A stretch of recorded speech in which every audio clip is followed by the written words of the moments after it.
Oh, banger.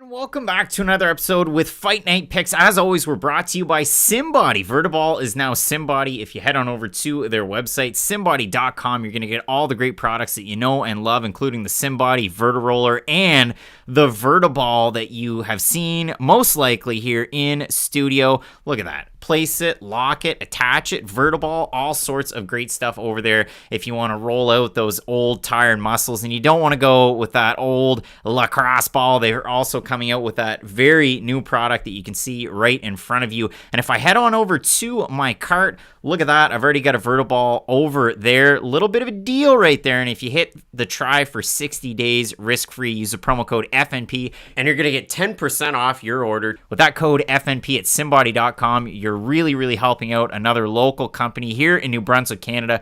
Can't wait for it. The new name, SimBody at simbody.com. And as we always say, let's get into it.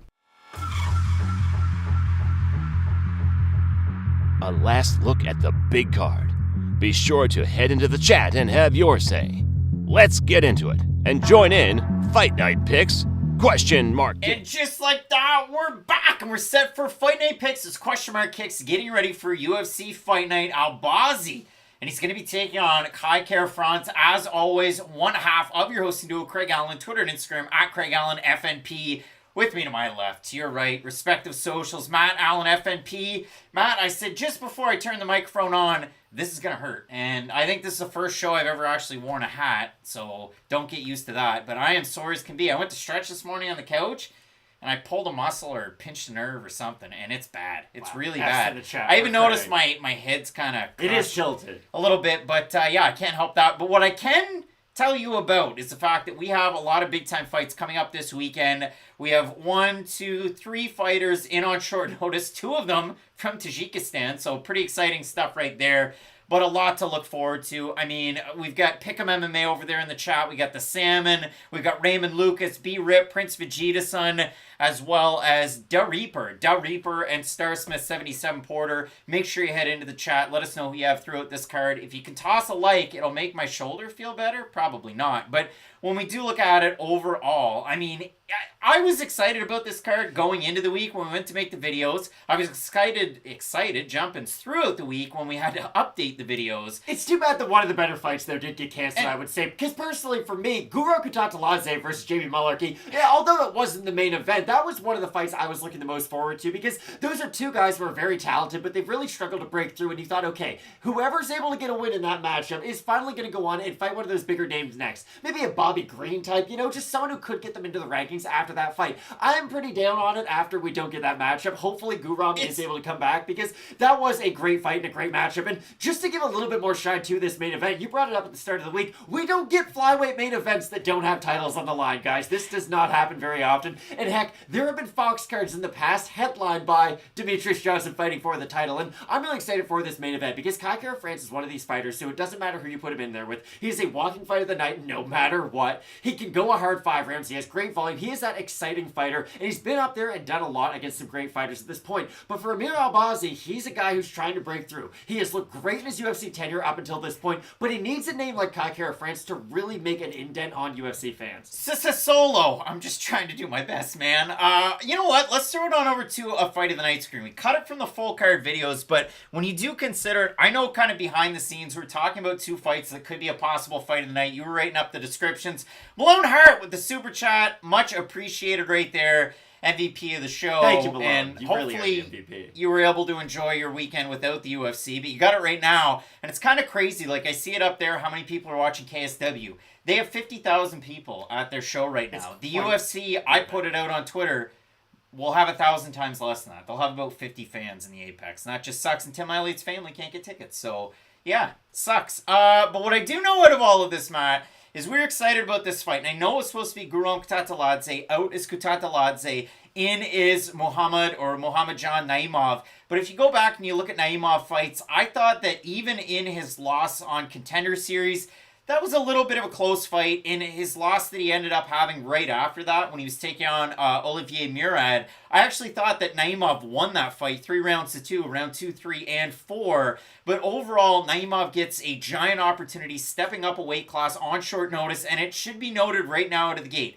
Everybody made weight for this card, and that's awesome to see. So I think this is going to be a really fun fight. I know, again, Malarkey, he's like one of those top 25 lightweights that's out there in the world right now. He is one of those fighters, though, where on his best day, he could honestly probably occupy a spot in that top 15. And on his worst day, he's nowhere close to it. And that's why I do think this is an interesting fight. Because if we get Malarkey at the top of his game, he should be able to put the pressure on Naimov, make him really uncomfortable, and be that crafty, well-rounded vet that we know him for. But if he gets finished quick, Naimov could just have a jetpack on his back and shoot right up these rankings. So I think it's a really interesting fight. And it ultimately sets up Naimov quite well for featherweight. Naimov does have some lightweight experience to his ledger. And then if you consider the second possible fight of the night, I mean, John Castaneda is taking on Muin Gafurov. Gafurov coming in on short notice. And Castaneda, I mean, coming off a giant loss his last time out to Daniel Santos, who's also on this card. A big thanks to Kyle OM, who also hit up that super chat. Kyle. That is very nice. When you look at this fight, though,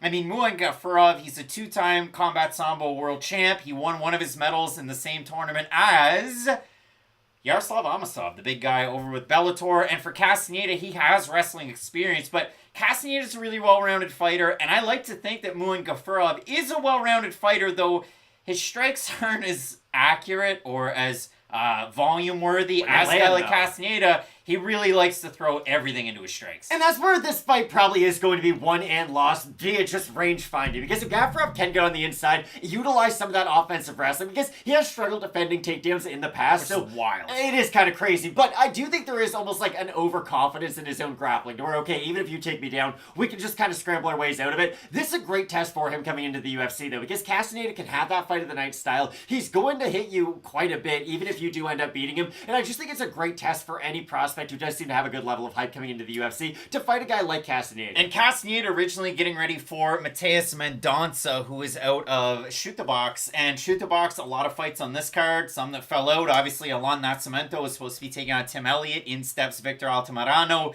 We were supposed to have Mendonça. The only Shoot the Box fighter on this card is Daniel Santos. And then next week, up here in Canada, you have Charles Oliveira taking on Benil Dariush. What a fight that Could is. you tell the fans, I mean, the ones that showed up early, they're still getting their popcorn and their pop, getting into their seats. Like, can you tell them what we just did when it comes to up here in Canada? Oh, Craig and I decided to drink maple syrup to promote the card. Now, hopefully you guys are excited, because we're really excited for the UFC to be coming back to Canada. Like, this was one of, not the homeland of MMA by any means, but when GSP was on top, UFC would come to Canada all the time, sell out shows across the country, and it really felt like a big deal when it would come up here. It felt like one of those traveling circus type things where you really wanted to make sure that you watched it, and it has been a while without them having those big time successful cards. And I know there is kind of a lack of Canadian stars, so there's not like a hometown fight you can do here or there, but it is nice to see them going back to a city like Vancouver and giving them a pay-per-view show. Should be good. The last time they were there was Cowboy versus Justin Gaethje. That was in 2019. As always, what we do with question mark kicks, we start on the bottom of the card. We build our way up to the top. So the card starts off with a fight that was originally booked last October. Excuse me, Max Grishin, a lot of pain, taking on Philipe Lins. And it makes you burp. It does. If you look at this one, Matt, I mean, it is such an interesting fight, because for Max Grishin, takes that short notice fight at heavyweight, takes on Marcin Tybura. Tybura just kind of pressed him up against the fence, rinse and repeat for the takedowns. You didn't see a lot of the striking out of Grishin, but since then, Grishin has looked good. This is going to be his first fight in a meaningful amount of time, just over a year since he fought in Texas. And if you look at it for Grishin, he looked great against William Knight that last time out. The lone loss on the ledger, other than the Tybura fight in the UFC, is, of course, the Dustin Jacoby, and even that one was a really close fight. So for Grishin, looking to kind of get things done. I know he's closer to 40 than he is to 35. The same thing can be said for Philipe Lins, who's on a 2-fight win streak, and his last time out, knocked out OSP in under a minute. So both these guys, very interesting. Prince Vegeta's son, seeing that UFC record being 2-2 for both of the fighters. And if you consider it, I mean, Philipe Lin's 2-0 at light heavyweight in the UFC as well. And he has looked good in the division, because I was really concerned about him moving down. He's a big guy. He doesn't really look like someone that you could envision moving down to 205, but he has been able to transfer a lot of his skill set down. And I had people call me out in my DMs this week. They were like, Matt, you spent the whole video talking about how Philipe Lins is going to win just to pick Grishin. And I do think this is an evenly matched fight, though. That's the thing.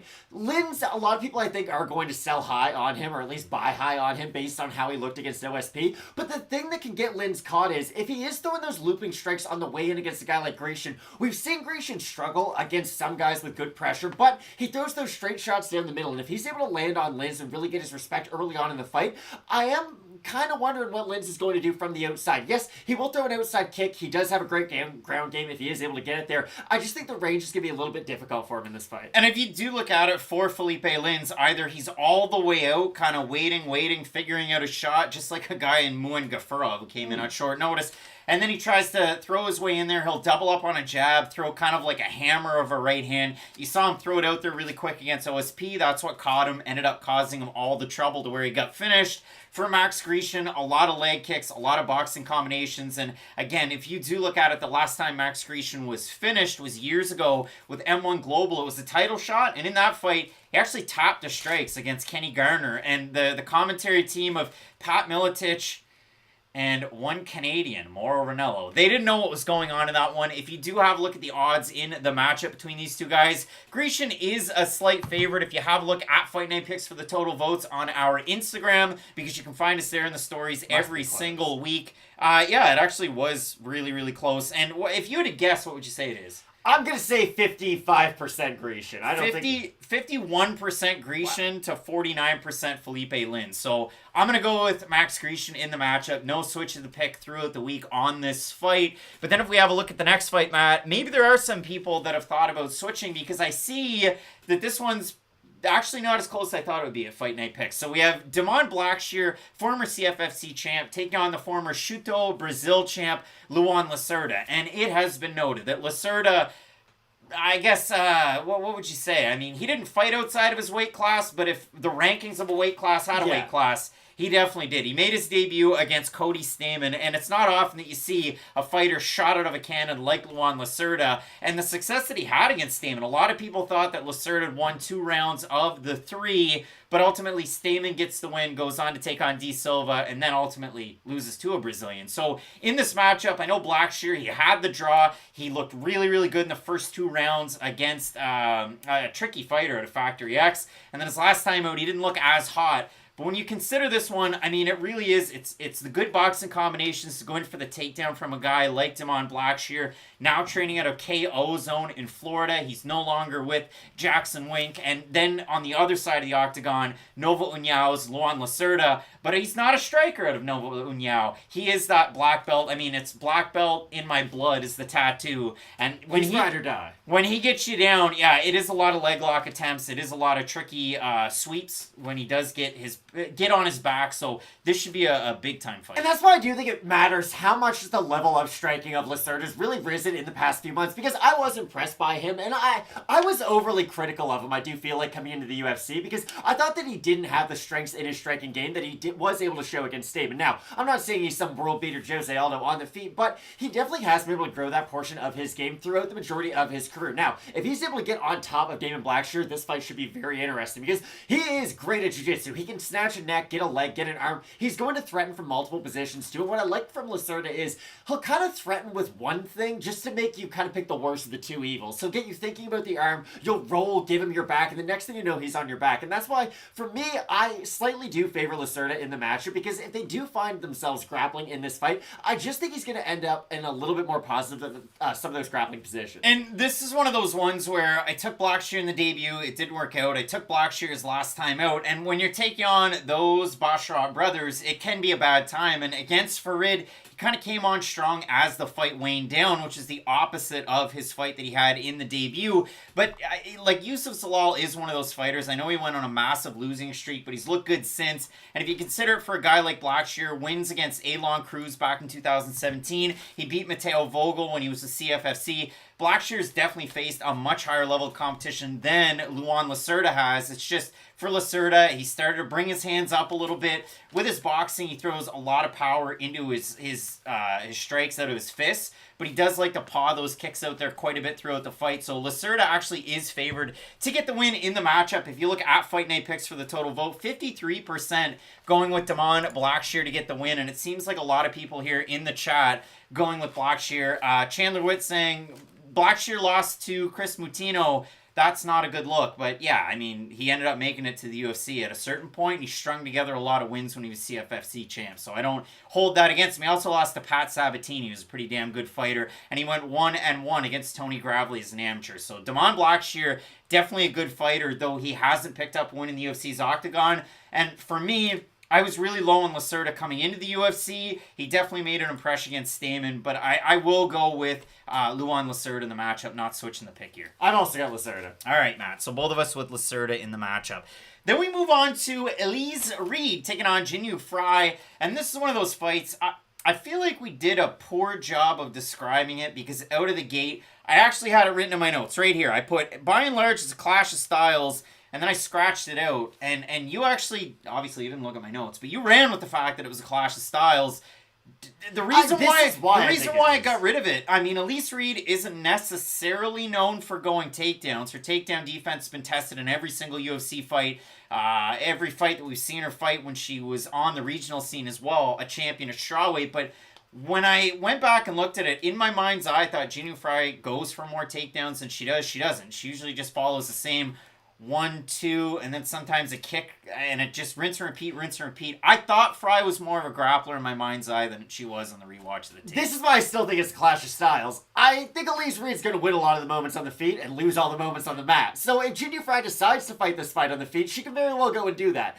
I just don't know if she's going to be able to have a ton of success, because the one thing Reed does have is pretty good power for this division. I know she's not going to wow you like a Jessica Andrade, but when she is able to land her combinations together, there is a damaging effect on her opponent. With Frey, we have seen her face get busted up. She's been in a lot of really tough fights throughout the majority of her career, and she has fought a very high level of competition as a result of that. So I just think for Frey, if she is able to get the fight down to the mat, I think she will have a lot of success. So you're right, maybe the fact that she isn't just some pure wrestle boxer doesn't make this a clash of styles, but I think if she gets it down there, she can have a lot of success in those top positions. She does have good ground and pound. She does like to open it up, throw a lot of elbows. So again, I could see Frey having a lot of success with the wrestling. I just wonder about how is she going to close that distance with her range, because she doesn't throw a ton of kicks on the outside. She does have, like you said, it's a lot of boxing combinations into the wrestling. That leaves a space where Elise Reed should be able to throw a lot of her kicks. And that is the thing. I mean, for Jinh Frey, it is a lot of combinations, mixing it up, pressing a pace, really trying to collapse that space. And that's where Reed, with her Taekwondo background, 3rd degree, black belt in Taekwondo,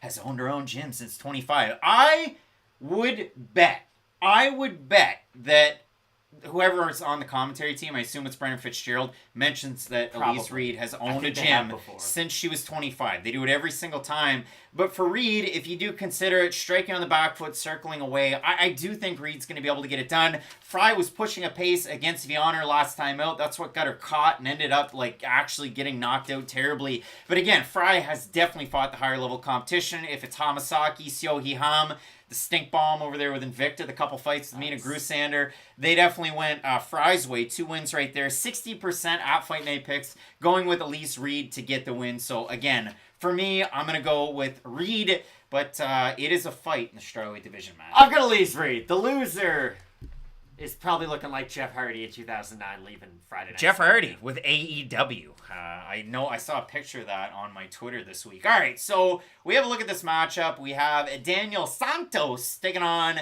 Johnny Munoz Jr. And this fight was due a couple of months ago. They rebooked it. Santos had an injury in fight week. So ultimately we get it here. And again, this is more of an oil and water fight. If you watch Daniel Santos when he fought on the regional scene, what was his Achilles heel, Matt?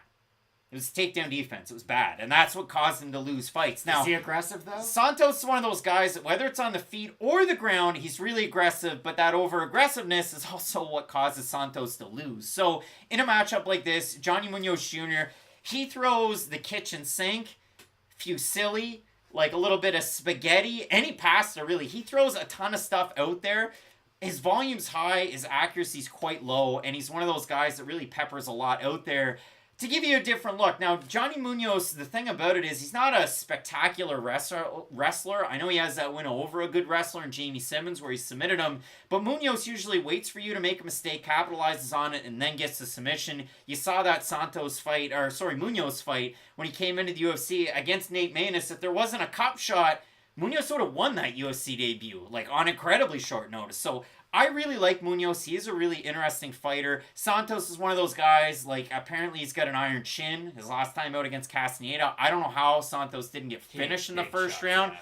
But Castaneda was tired in the second. That 140-pound catchweight caused him issues, and Santos took over. So in this matchup, I'll give the pick. I do have Santos, but man, this is a 50-50 tricky, really fight. And it's a really entertaining fight, too. Like, this could probably be fight of the night by the time it's all said and done. Because if Johnny Munoz does find himself throwing a lot of volume from the outside, I'm going to go back to my Aljamain Sterling theory. You might be throwing too much. You know, you don't want to show your opponent everything from the get-go. Now, he does force you to be in a bit of a defensive shell when he is throwing that much volume. Although it's not at the highest accuracy rate, he is going to have a lot of wasted movement in some of those positions. If Willie Cat can time some of those counters over the top, I think he could have a ton of success. We've all seen how heavy his hands are in the past. Now, if he finds himself whiffing, though, because he's too far away from Munoz, that could be a really big issue for him, and it could cause him difficulties as the fight continues. Pick'em MMA, the only difference is, for Gravely, you talk about boxing combinations with Jinh and Frey. Gravely is boxing combinations, offensive wrestling,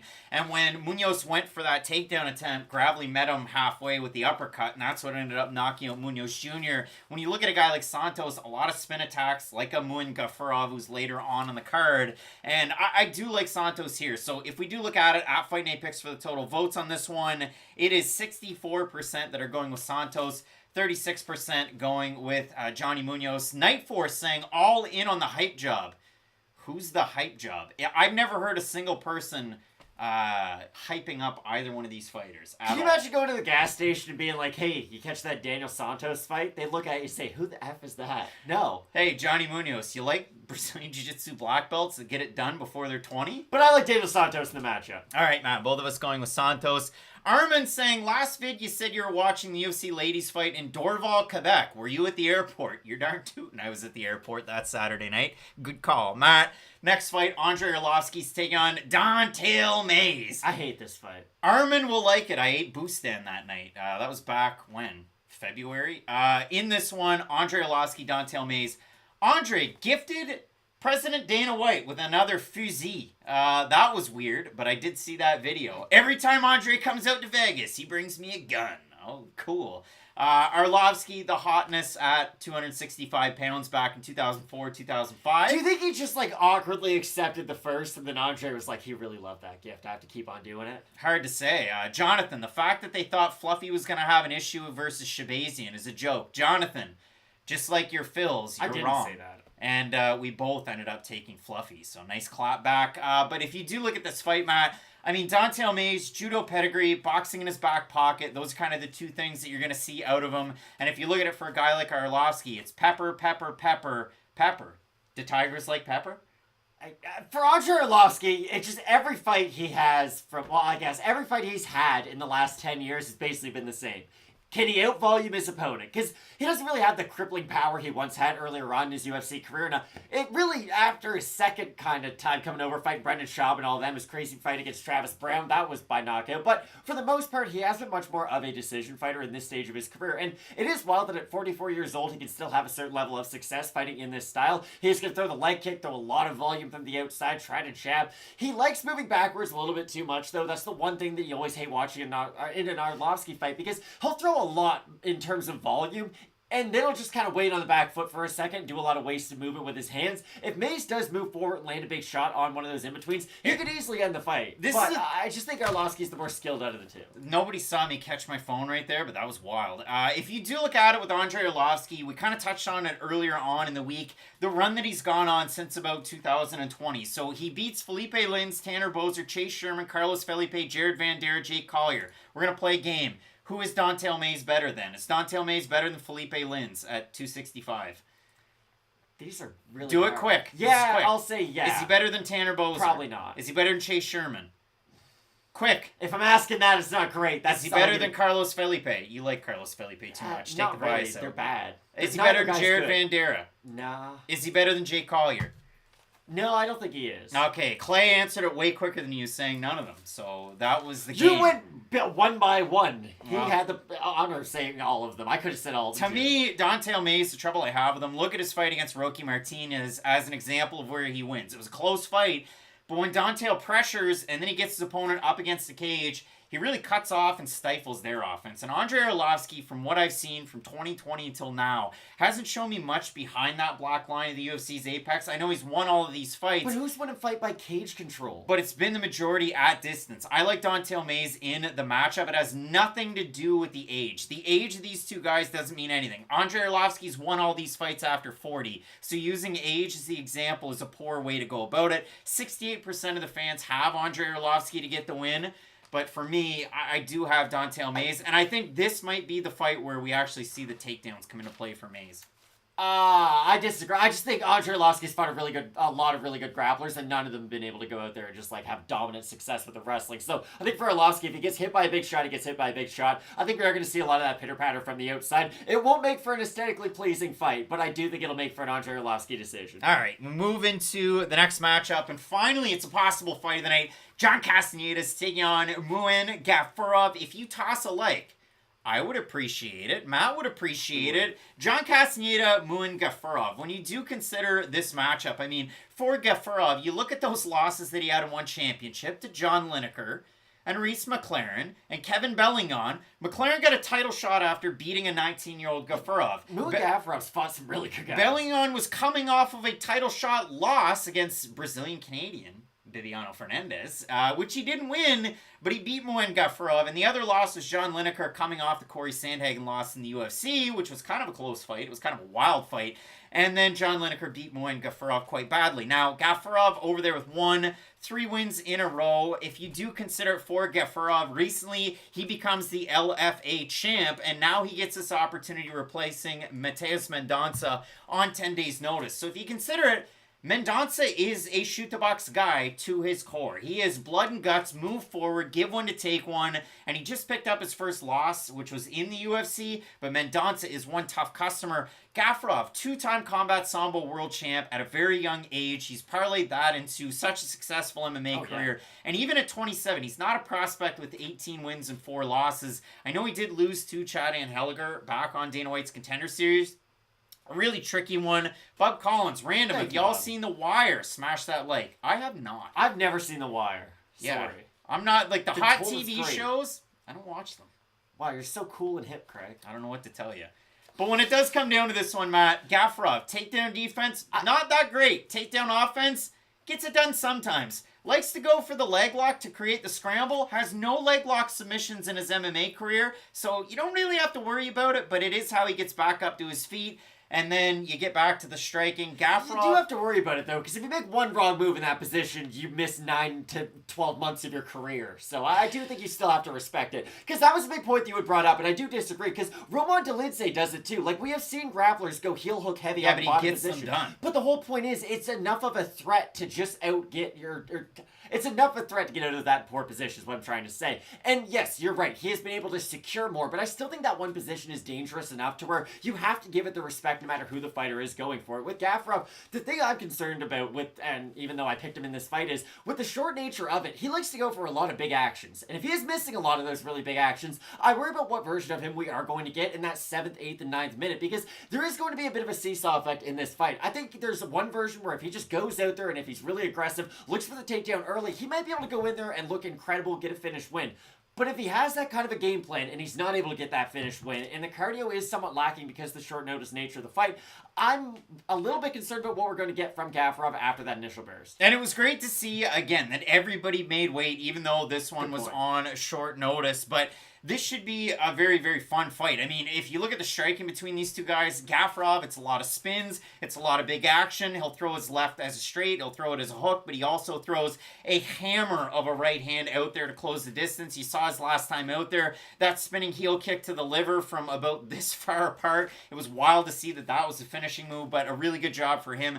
Gafurov training in the States for the matchup, and if you consider it for John Castaneda, training out of his native Minnesota, getting ready for the matchup. We are split on the pick on this one. I have Castaneda, you have Muin, Gafurov, and the vote's pretty close, 55% going with Castaneda to get the win. Airdog has Gafurov in this one. There was somebody up there, Lucky Day, earlier saying, you're the one that's chirping me on Twitter, and then Jonathan trying to get the clap back in there. But Matt, both of us split on this one. And it should be a fun fight regardless, I think. Oh, this is a great entry-level fight for Gafurov to have, because the Sexy Mexi's not some easy test. Like, this should be a really entertaining one. He knocked out Eddie Wineland. And then won his next fight, and that's the most important part. All right, so the next one, another short notice draw. Originally, you had Guram Kataladze as what? A 3-1, 4-1 favorite against Jamie Mullarkey. And now all of a sudden, on short notice, the fourth fighter out of Tajikistan this year in the UFC, Nurullo Aliyev, Loic Rajabov, Muin Gafurov, and Muhammad Naimov. Naimov, a guy that wasn't able to get it done on the big stage to get the UFC contract originally. He goes back down to Titan, an organization that just partnered up with Serbian Battle Challenge, where Alex Oliveira's hip tossing and knocking out Stefan Seklic, and Will Brooks is getting that title. So good for him. Really good to see over there. And if you didn't check out our video on the most skilled fighters with tricky records in the UFC, Will Brooks is that guy. But in this one, I thought Naimov beat Murad in that fight, round 2, round 3, round 4. Didn't win round 5, didn't win round 1, but even in round 2, he had a knockdown and a lot of top control over Murad, who then went on to Dana White's Contender Series to get a win. So kind of crazy to see. This is how Naimov ended up in the UFC. He made weight accepting this fight earlier on in the week, and when it comes down to the skills of both of these guys, Naimov's a tricky fighter to get ready for, but when you look at a guy like Jamie Mullarkey, same can be said. I mean, he will offensively wrestle in his spare time, it seems. He will go out there. He'll paw his left hand.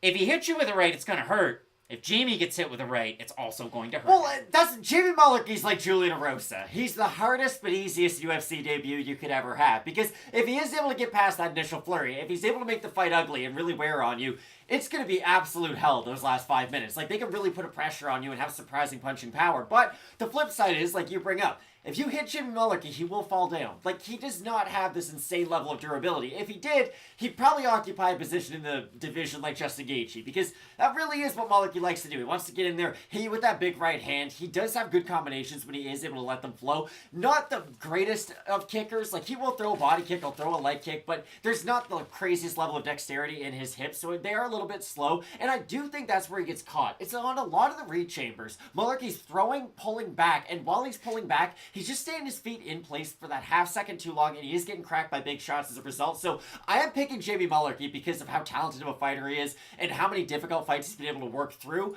But it is one of those debuts where if he lost by knockout, I wouldn't be all that surprised. Well, and if you look at it for Mullarkey, the end of the third round against Brad Riddell, he almost gets finished. The end of, in the first round against Michael Johnson where he gets dropped. Jalen Turner. The fight that he had against Jalen Turner was really tricky. He will get hit, but if you see a Mullarkey fight where he goes out there and fights with that game plan like he did his last time out against Francisco Prado, I mean, that was a very special Jamie Mullarkey. So we'll see how Mullarkey makes out in a fight like this, because I think if he incorporates the takedowns, we saw Naimov when he took on Colin Anglin. Naimov wins the first round, the second round's Anglin. Naimov starts to breathe a little bit harder, and then in the third round, Anglin started to land his punches. When he got the takedown, he was able to mount a lot of offense, and Anglin, I mean, a couple of the judges in that fight had round 3 as a 10-8, so for me, I do like Mullarkey in the matchup. I do think that the strikes can make a difference, but Naimov's one of those guys. Glad to see him in the UFC for sure. Oh, yeah. 79% at Fight Night picks going with Mullarkey to get the win.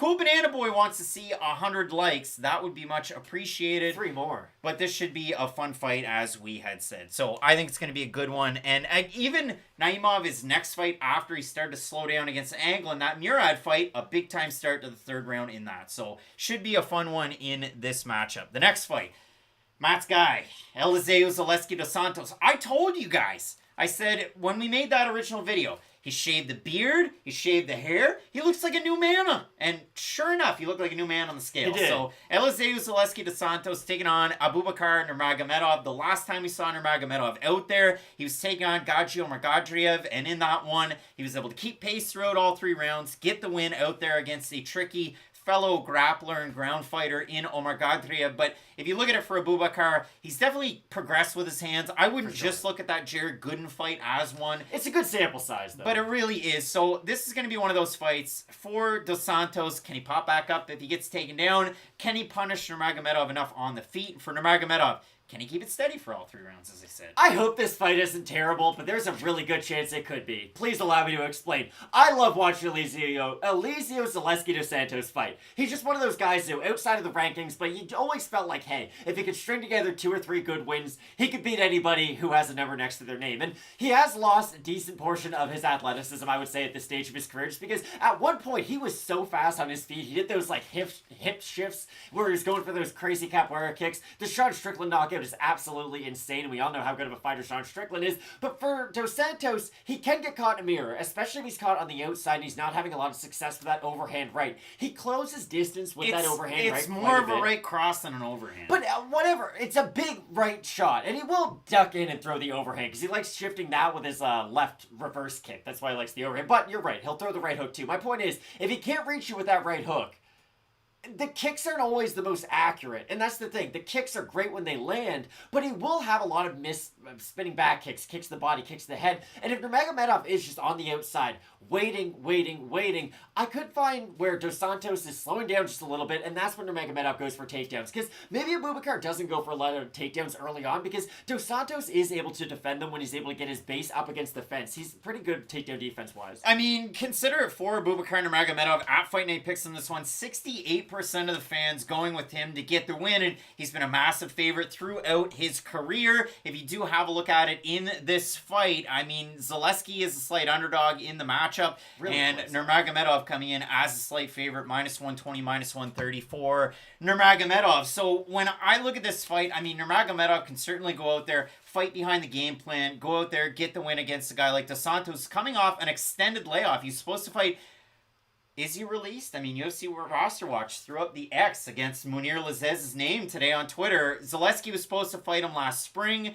We'd made a video about it, and then Zaleski with the Austrian and the USADA, see you later, take a seat on the bench in the matchup. Nurmagomedov coming into this one, he was supposed to have a fight not that long ago, got booked and rebooked, and now he's into this one against Zaleski dos Santos. And if you look at Elizeu, his last time out against Benoit Saint-Denis, my God. I mean, the guy took a body against Benoit Saint-Denis. So if you do look at this fight, a great opportunity for Zaleski coming in, getting kind of everything back together. And from 2016 to 2019, he was one of the trickiest fighters in the welterweight division without a number next to his name. This doesn't work. Give me Abubakar Nurmagomedov in the matchup. I'm now going to get it wrong, but I'm going to go with Abubakar Nurmagomedov to get the win. We're in agreement on the fight. I think Nurmagomedov with the takedowns, it'll be the difference maker. But with the exception of the Muniz-Brennan Allen fight, I've gotten every single switch of the pick wrong through this year. So take that one with the biggest grain of salt, and both of us with Nurmagomedov to go 3-1 in got me worried now. The UFC. This is one that at the start of the week, honest to goodness, I had this kind of 50-50, and I still do right now. Ketlin Souza coming in. She was signed to the UFC at the beginning of May. At the end of May, she had a fight booked against Karine Silva. And for Silva, she was supposed to take on Priscilla Cachoeira, who just had a fight booked, which is kind of weird. But Silva now ends up with the much smaller Ketlin Souza. And Souza, it's funny because she fought all those years ago. Ariane Carnelosi. Carnelosi beats her in the third round with a kick to the body. Gets the win, gets to the UFC. Karine Silva, really early on in her career, fought Marina Moroz, goes in for a Superman punch to start the fight, gets submitted in an armbar by Moroz, and Moroz goes to the UFC off that win. So wild to see how these two fighters had to build it back up on the regional scene to now end up here. Karine Silva got the win on Dana White's Contender Series against Ki Hihui, and then she goes out there and beats Poliana Batalio in the UFC. Ketlin Souza had to go through Invicta. She's supposed to fight for the title. That fight fell out. She fights a very old Sotama, and then her next time out, she fights the Warhorse, Christina Williams, Bellator's own, was for a long time. So good for that, for Souza. But I was kind of gruff on it because she said you want to see an all-action fighter. You made the Jessica Andrade comparison. If you didn't do that, I was going to do it for Souza because she's undersized at flyweight. She goes out there and throws everything into her punches to where, like, Jason Giambi. You remember Jason Giambi's follow-through? He let go about right here with his top hand, and then you'd see that bat fly all the way back. Ketlin Souza, steroids because of sushi. Yeah, Ketlin Souza throws her head off the shot and then just ducks her hands in there. She throws crazy spinning wheel kicks. That was going to be my comp, but if you look at it in this one, I know a lot of people like Karine Silva. I actually think that the majority of the public overvalues Karine Silva in the grand scheme of things because she's fairly low volume with her punches. Her takedowns aren't necessarily the biggest. Her jiu-jitsu's lights out, even though she's lower belt rank than Ketlin Souza. I had Karine Silva at the start of the week, but I did have a hard time making the pick on it. You were much more in the middle of this fight than I am. I feel like I see it just slightly more in the favor of the odds makers because for Karine Silva, I think her pressure is going to be enough. And I don't even mean her pressure with her volume, just the fact that it's going to be difficult to take her down. And she has devastating punching power when she is able to land. Now, the range is going to be very interesting because if Souza, I agree, she crashes a lot, but she does have good kicks. And if she is able to implement those kicks, I think she could have a lot of success. If she only limits herself to being a boxer and trying to fight on the inside, I really do think it does the rest of her game kind of a disservice, honestly, but I still do have Silva in the matchup. I think this is a great fight, though. Like, this is just a great job from the matchmaker's perspective because you're going to have a good opinion of Souza after this fight because it just stylistically should make for a great fight. Almost 500 tuning in on a Saturday afternoon. Thank you for the likes. Thank you for the super chats. Malone Hearts is still up there. That one is much appreciated. It's nice to see people get excited for a Kai Kara France like main event. You know, like I wasn't really expecting a lot of people to be fired up for this kind of a fight night, but it's nice to see so many people showing up. 70% at Fight Night Picks going with Karine Silva to get the win. I'll go with her, but again, if Ketlin Souza pulled the upset, it wouldn't surprise me in the least because she's much more active striker, in and out, and even in that Ariane Carnelossi fight, she loses the first round because the big blitz is out of Carnelossi, who then tires. In the second round, it's all Souza. In the third round, it's all Souza. And then at space, Carnelossi throws a body kick, and that's it. So that was quite the sound effect. But out of that, Souza ends up losing. But I was really impressed by Souza from the tape, so take that for what it's worth. This should be a fun fight. Then we move into Tim Elliott's family, who couldn't get tickets for the fight, taking on Victor Altamirano. Now, this one is on short notice. Tim was originally due a different opponent. For Altamirano, he's done a fair bit of winning in the UFC's octagon. He was on Contender Series in a close fight against Carlos Candelario. Then he loses to Carlos Hernandez in his UFC debut. But it's been really interesting for Altamirano. So in this matchup, Elliott was originally due Shoot the Box's Alan Nascimento. That would have been obviously Tim's rankings up against the guy who was all the hotness in Nascimento. And for Altamirano, 2 wins in a row. The wild Daniel Lacerda fight where he gets dropped really quick, gets back up to his feet, drops Lacerda and then ends up just pounding away for the ground and pound.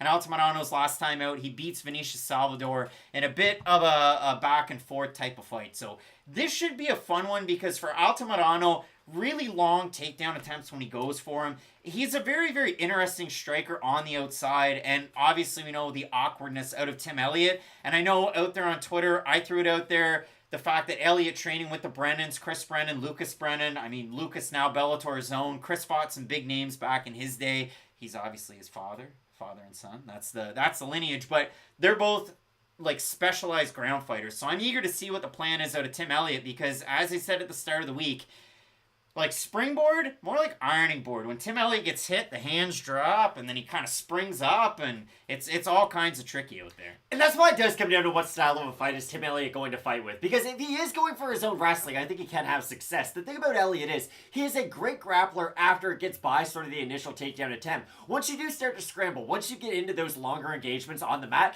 Tim Elliott shines. We saw him have success against Demetrius Johnson, of all people, in some of those positions. So for Elliott, it always has been just keeping keeping his neck in good, not poor positions when he does go for those takedowns. Because how many times have we seen it now? Tim Elliott go for a takedown, gets caught in a guillotine. Maybe he taps, maybe he doesn't, but that guillotine will lead to the other fighter having a good position over him. But I do think Elliott, if he does go into this fight pushing that pace, using his wrestling, I can see him having a ton of success. But for Altamirano, it'll be interesting. If he's on the outside having his own success, he could hurt Tim Elliott. Like, Tim Elliott's in a weird spot in his career where he does throw a lot of volume, but he doesn't have one-of-one punching power. He is not even in, like, the top...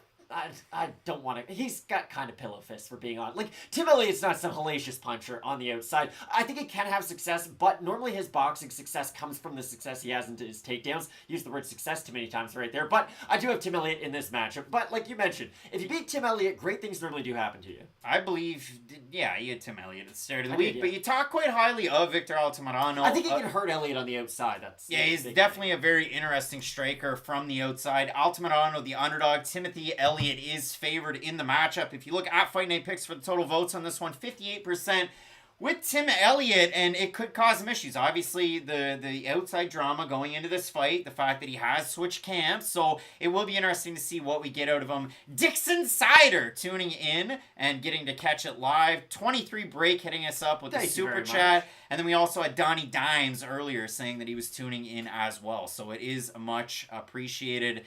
Third Eye Trader, no?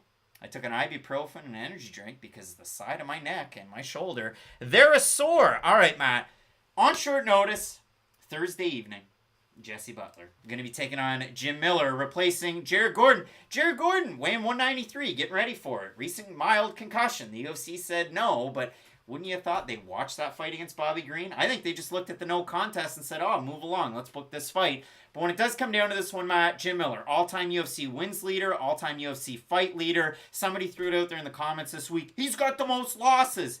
He's 3 away from tying the record. The record goes to, do you know who it is? Most losses? Jeremy Stephens. Jeremy Stephens has 18 losses in the UFC and a negative MMA record over with the PFL. So you look at this fight, Matt, Jesse Butler, a lot of submissions on his record. He's got some interesting takedown attempts because he likes to clutch up. He likes to pummel the underhooks and then try and trip for the takedowns. And once he does get you down, he scrambles for position so fast that it causes most of his opponents to get back up to their feet, and then he has to grapple some more. Some people will tell you that you have a big-time puncher in Jesse Butler. And listen, that counter left hook that he dropped and finished won Macio Fullen. That was wild. But don't forget that Fullen caught him with a straight right that dropped Butler a couple of moments prior. Joshua Suggs is tuning in for the first time live in 2 years. So thank you, Joshua, for tuning in.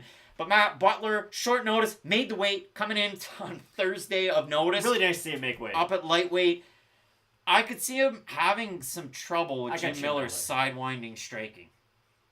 Unless you're a ranked fighter, I don't think you can beat Jim Miller on 2 days' notice. Like, I could offer a much more in-depth analysis than that. It's just, Jim Miller has been there and done that. You bring up the wins that he has, some of the losses. Like, he has fought some of the great fighters of our generation, and yes, he's beat some of them, yes, he's lost to some of them, but he's had competitive fights with basically everybody. And for Butler and all the strengths that he does have in his game, could he go in there and hurt Jim Miller? Yes, he could. Miller is far past his prime, but he's still a very competitive fighter. He's a guy who still has the cardio, still has a good level of durability. It hasn't completely fallen off. Because think about a lot of fighters when they do reach the age, 38, 39, 40, and they've been in difficult fights. They'll lose out on cardio or their durability. Like, they'll have that one big missing flaw in their game now. Jim Miller has regress skill set wise, maybe a little bit, but there's not that one area of his game that is now non-existent. No, and that's a tricky thing for Jim Miller. I wonder if he fights this fight kind of like a Nick Lentz or Georgi Karhanyan, where he waits for the takedowns, baits with the guillotine, and he tries to get into some of those positions. We've seen that get him caught in the fight that he had against Joe Zaleski that we referenced quite a bit. And Joe was one of those guys. He was already 2-0 in the UFC, taking that fight. So short on UFC experience, Zaleski gets the win. The only other fighter that was short on UFC experience and got the win over Jim Miller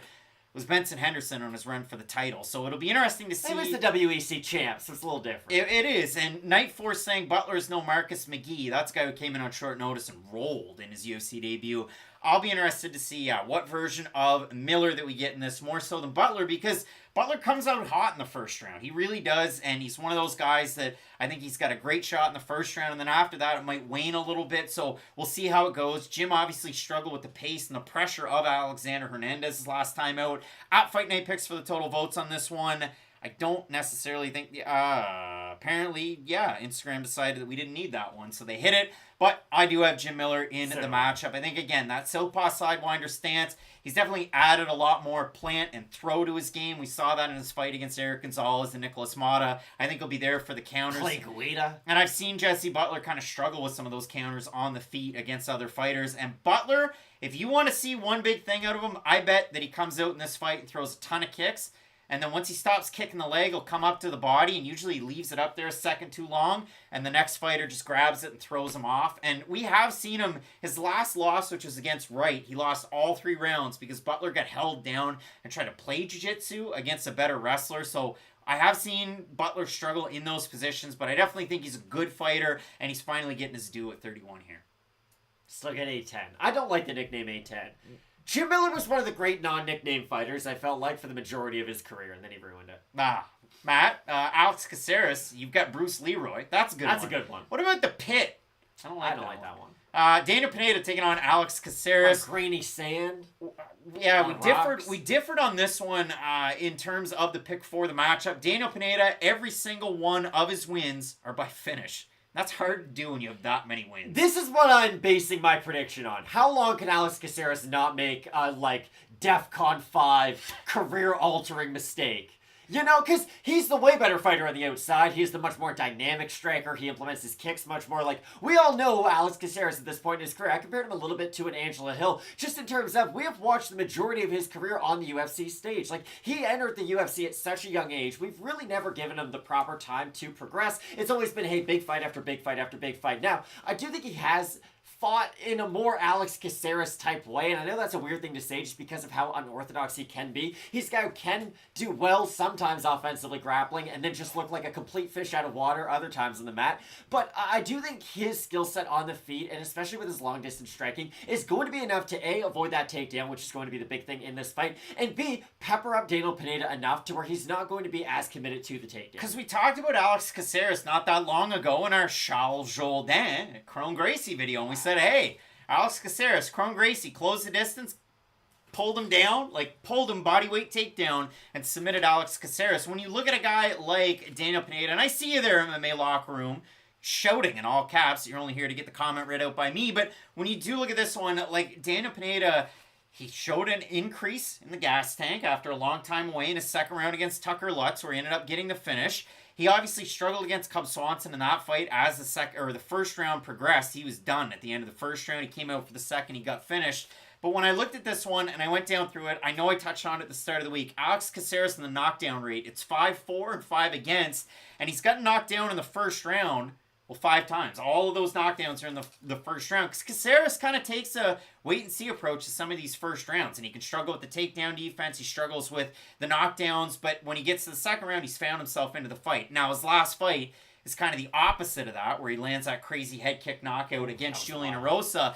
But for me, if I consider it for a guy like Daniel Pineda, you look at the wins, you look at the losses, you look at those knockdowns that we touched on earlier on, and even the fact that Daniel Pineda fought on an Elite XC card with Kimbo Slice and KJ Noons, who beat Nick Diaz. It's just been a wild run for Pineda. I still have him in the matchup. I know that kind of seemed like a weird one, as apparently we dropped some frames there, but I do have Pineda in the matchup, but this is one of those fights that I think is going to be a lot of fun. It should be a great fight, although I do have Caceres, so we differ on that one. All right, Matt. So then we move into the main event of the evening. It's Kai Kara-France taking on this too, weren't we? Amir Albazi. No, I don't think we were. I think we both had the same fighter. But let's keep it held close to the best. We didn't, because I watched the video before I came here, and yeah, we just look back on your talking points and don't come up with original ones? No, I wanted to make sure because they were really close. So who'd you pick here? I had Amir Albazi. Why do you have Amir Albazi? Because I think he can do enough with those top positions. The thing about Kai Kara-France is I've never said he's a poor grappler because he's not. He's a guy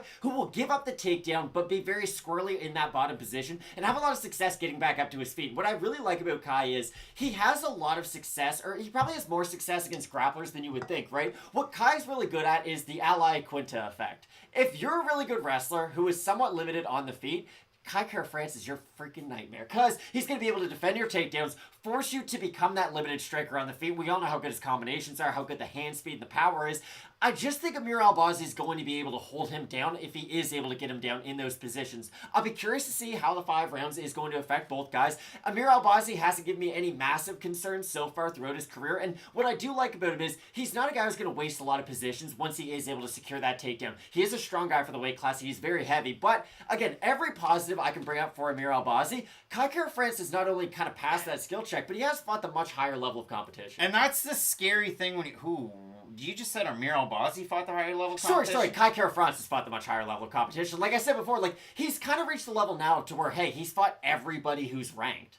Yeah, the weird thing for me, and Clay's kind of hitting it up on a tee, saying Kai Kara-France beat Askarov on points. I gotta think he could do the same against Albazi. I went and watched that fight right before you came into the room, and yeah, he beat him on points, but he lost the first round and nearly got submitted. And then he won the second round big time because he was pressuring Askarov. Askarov was shooting panic takedowns. Even in that fight, Askarov went 2 of 14 on takedown attempts. But in the third round was really close. And going into the last 45 seconds, the commentary team said, Kara-France needs something big and effective. Askarov then shoots in for a takedown, gets it up against the fence, and slows down the action. Like, you could have scored that fight 29-28 for Askarov, and I wouldn't have called you an insane person. And now Askarov's going back and fighting Azamat Karafov with ACA, which is wild. He was supposed to have 2 fights in the UFC, and then he said arrivederci. I don't think he speaks that language. But, Matt, in this matchup, I mean, for Kara-France, when he's out there, when he's at space,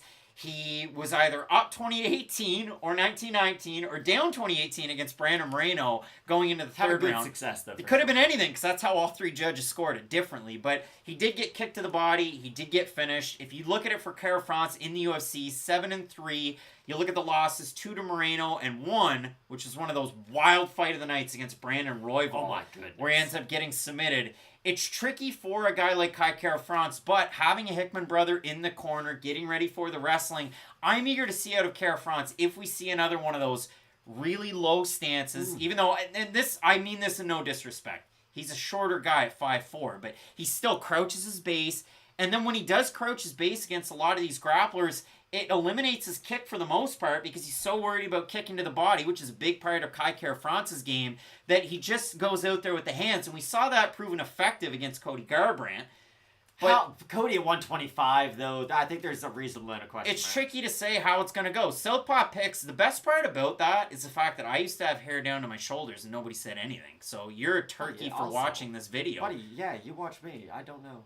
Matt, in this matchup, I do all of a sudden struggle taking Kai Kara-France in it because of Amir Albazi. He's a much better striker than Askarov.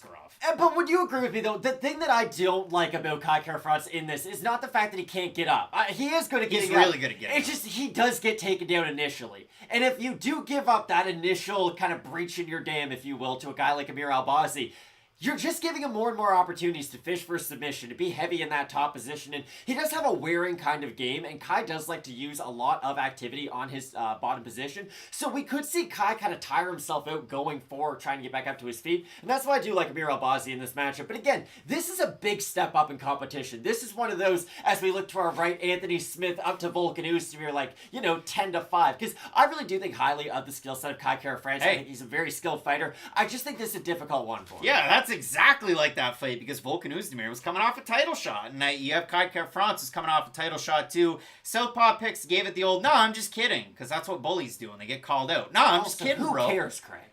In this matchup, Matt, I mean, if you do have a look at it, Amir Albazi, it's that shovel uppercut. It's a big left hook that he likes to throw out there straight as well. He's the type of guy that's going to grapple like no other. And if you consider it, I know people saying Kara-France trains at City Kickboxing. We know how good the striking is there. Amir Albazi, don't forget, think about the first gym. After he went from Iraq to Sweden, he went to the UK, and what gym did he go to?